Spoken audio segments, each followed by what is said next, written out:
Assalamualaikum warahmatullahi wabarakatuh. Waalaikumsalam warahmatullahi wabarakatuh. Perkenalkan, nama saya David. Di sini saya sebagai pemimpin diskusi atau host di podcast kali ini.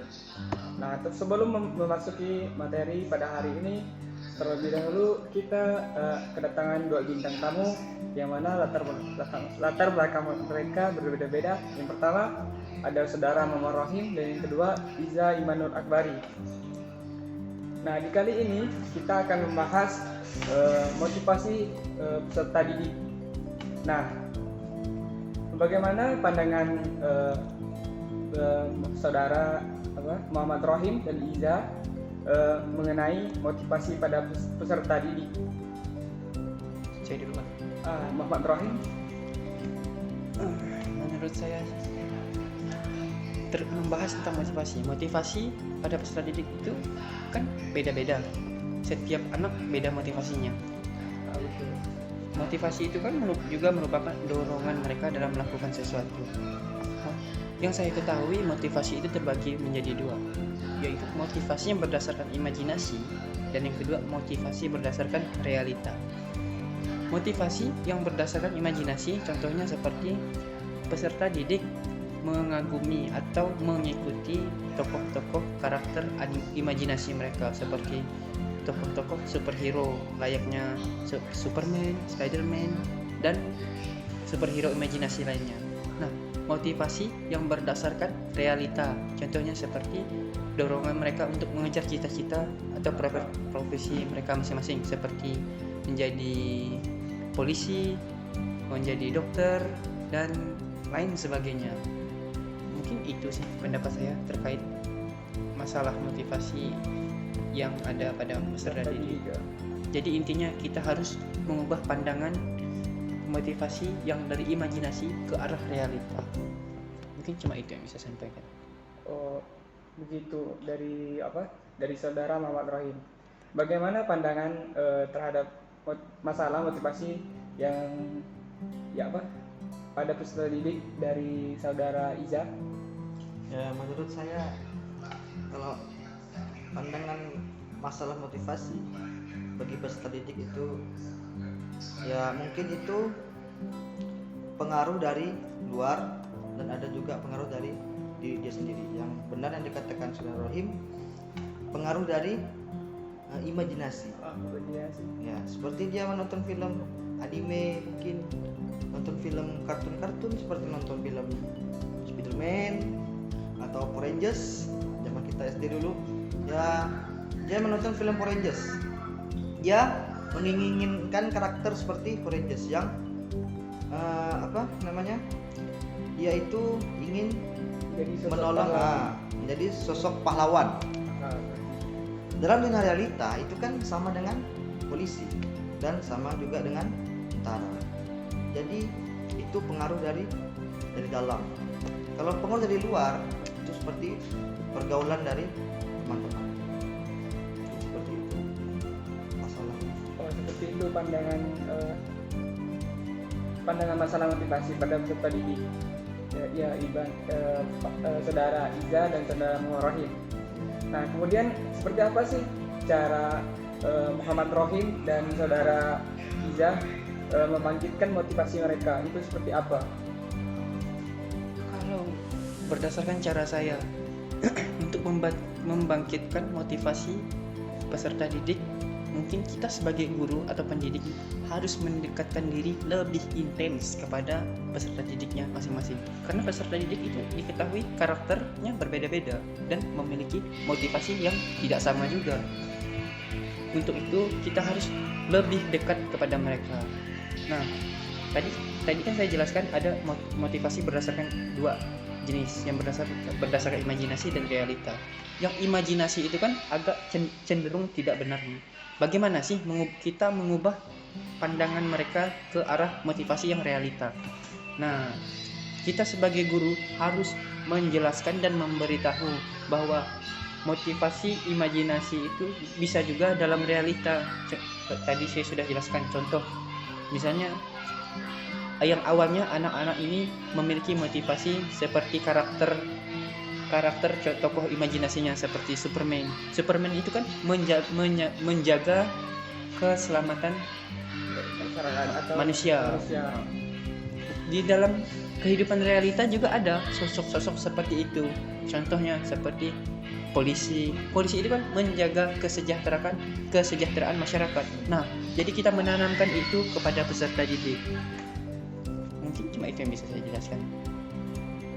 Nah, sangat bagus sekali jawaban dari saudara Rahim mengenai membangkitkan motivasi peserta didik.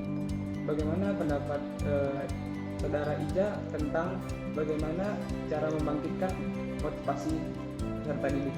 Ya, menurut saya itu sama dengan saudara Muhammad Rahim, itu kita harus melakukan pendekatan, di mana pendekatan itu sangat penting untuk peserta didik. Dengan pendekatan kita itu bisa tahu, ya. Dengan pendekatan kita juga bisa mendengar keluh kesah mereka.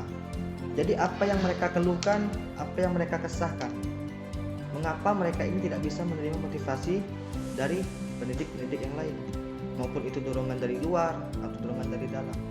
Jadi cara kita membangkitkan motivasi itu kita harus selalu merangkul peserta didik kita untuk selalu termotivasi ke jalan yang baik.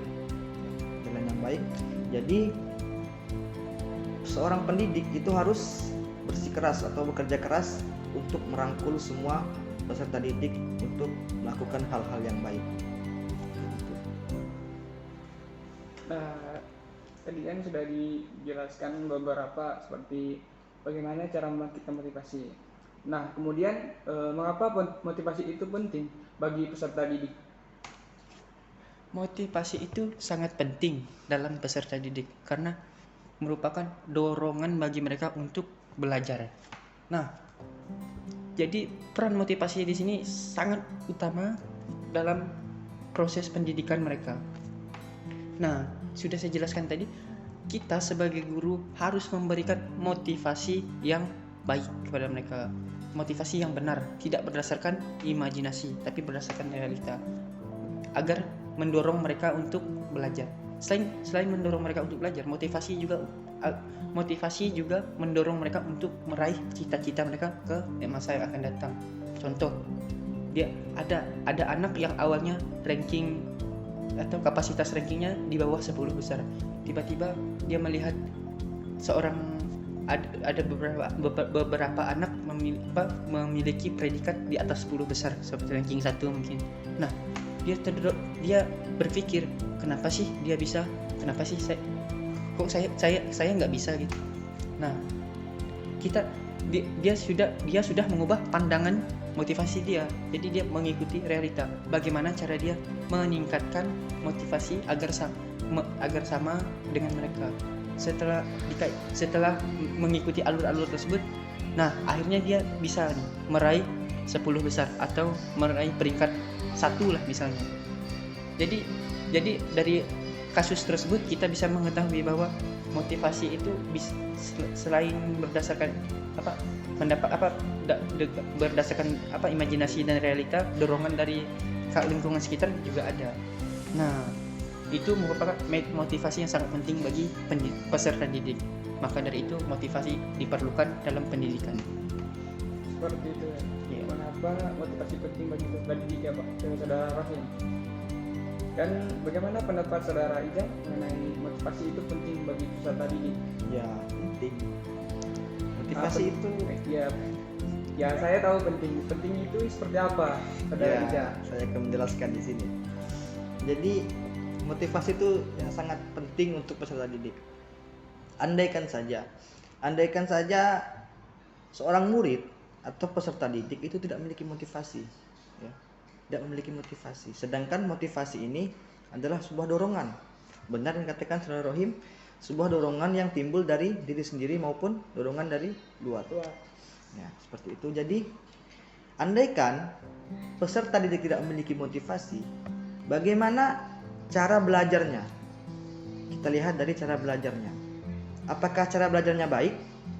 Bagaimana dia bisa memahami isi dari buku pelajaran dia sendiri apabila dia tidak memiliki motivasi dari luar?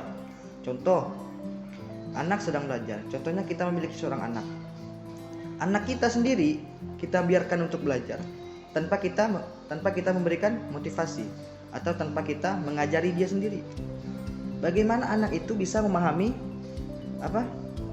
pelajaran yang dia ampuh. Contohnya seperti matematika. Walaupun tentang penjumlahan. Bagi anak kelas rendah, kelas 1, kelas 2, itu penjumlahan itu sangat sulit bagi mereka. Karena apa? Karena mereka itu belum bisa menghitung istilahnya, belum bisa menambah-nambahkan. Jadi sangat sulit. Jadi itu perlu dorongan dari luar, dari orang tuanya, dan juga dorongan dari dia sendiri. Yang penting itu dorongan dari dalam dirinya sendiri. Bagaimana dia bisa, bagaimana semangat dia untuk bisa memahami tentang penjumlahan ini. Itu yang penting, itu yang pertama itu dorongan dari dalam diri dia sendiri. Kalau dorongan dalam diri dia sendiri tidak ada, susah untuk belajar. Walaupun dorongan dari luar itu kuat, tapi dalam diri dia tidak ada dorongan sama sekali, itu sangat sulit. Seperti itu. Jadi penting motivasi itu untuk peserta didik, sangat penting. Jadi itu ya sadari ya, motivasi itu sangat penting bagi masyarakat, terutama di usia ini sampai dia menginjak dewasa. Seperti itu. Mungkin di podcast kali ini kita cukup sampai di sini membahas materi motivasi pada peserta didik. Nah, kurang lebihnya saya mohon maaf dan saya ucapkan terima kasih kepada saudara Muhammad Rohim dan Ijah yang telah menyempatkan waktunya datang ke podcast ini.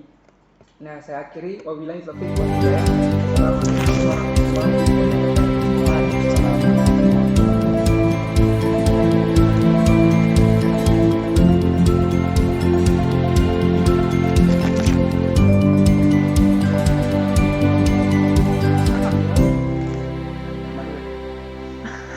Ijah lah ikut dia. Tahun baru.